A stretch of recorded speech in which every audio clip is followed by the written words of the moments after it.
Okay, so I'm going to do a couple of work energy theorem examples for you. Okay, so the first one, you have an object. It has a mass of 15 kilograms, and it is accelerating from 5 meters per second to 12 meters per second over a 28-meter distance. And I want to know what the force was that's applied. So there is an equation on your formula sheet, and I am not crazy. So it is work equals delta KE. And on the old formula sheet that was there at the beginning of the semester, it's 1/2 m, and it said V minus V naught squared. It should be V final squared minus V naught squared. So make sure you correct that on your formula sheet so you don't screw it up on the test. But we're going to use this equation. Work is equal to force times distance. So in essence, if work equals delta KE, then force times distance equals 1/2 m V final squared minus V initial squared. So let's put that on our paper. Actually, I'm going to change colors. So work equals delta KE, which means that force times distance, which is what work is equal to m V final squared minus V initial squared over 2. So if I'm looking for force, I just divide both sides by distance. And you just plug it in. So 15 times, our final is 12, so 12 squared minus 5 squared. Over 2, and also over the distance, which was 28. So when I stick that in my calculator, I'm going to do, let's see, 15 times 12 squared minus 5 squared, close parentheses, divided by 2, divided by 28, because they're both on the bottom, divide by them both. Okay, and so my force equals about 31.9 newtons. Okay, so that's one example. All right, and here's my second example. I have a 15 kilogram box is pushed 50 meters horizontally with a continuous force of 45 newtons. The coefficient of friction is that. What is the net work? And if the box started from rest, what is its final velocity? So I'm assuming that this box is sitting on the ground if it's moving horizontally, and it's 15 kilograms, right? And it's got a force applied, and it has friction. It must have gravitational, so it also has normal. It has to be on the ground if it has friction, okay? And,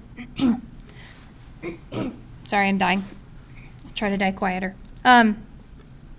Let's find our net work in the x direction. So our net force, sorry. Let's find our net force in the x direction. Okay. So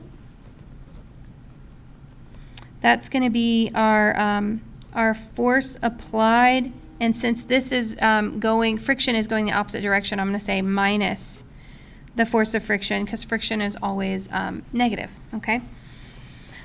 Well, I know my force applied is 45 newtons. Friction is going to be the equation, right, for friction is mu times F normal. So this is going to be FA minus mu times F normal.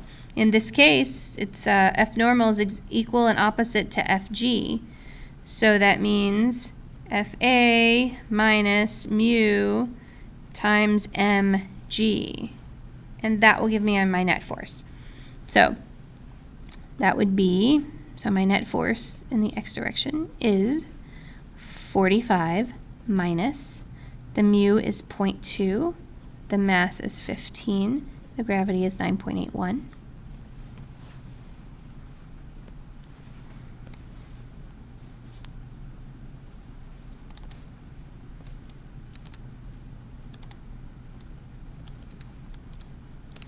Okay, and so I get 15.57 newtons. That's my net force.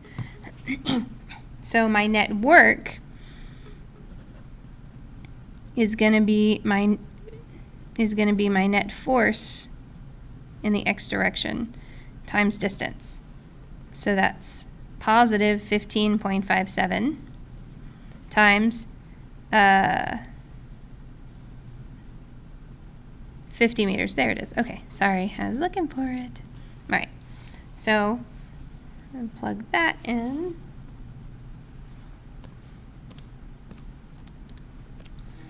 So my net work is 778.5 joules.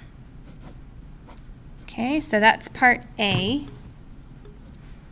Part B, if it starts from rest, what's the final velocity? Well, I know that work equals the average, or sorry, not average, the change in kinetic energy, which means that work equals m times v final squared minus v initial squared over 2. So it's a little more algebra this time. So I multiply both sides by 2 because I already have work. So I multiply both sides by 2, divide by m, and it says that it starts from rest, so my v initial is 0. So then this equals v final squared. If I want v final all by itself, then I square root that side. So then now my v final is equal to the square root of 2 times the net work, which is 778.5, over the mass, which was 15 kilograms. And you stick that in your calculator. Oh, I'm sorry. I didn't realize it went down so far that you couldn't see what I rewrote. Sorry. Okay.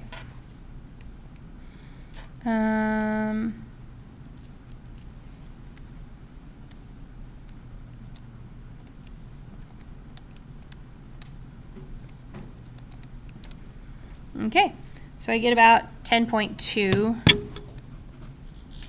meters per second, and that's my final velocity. Okay. Okay, so those are your work energy examples for today.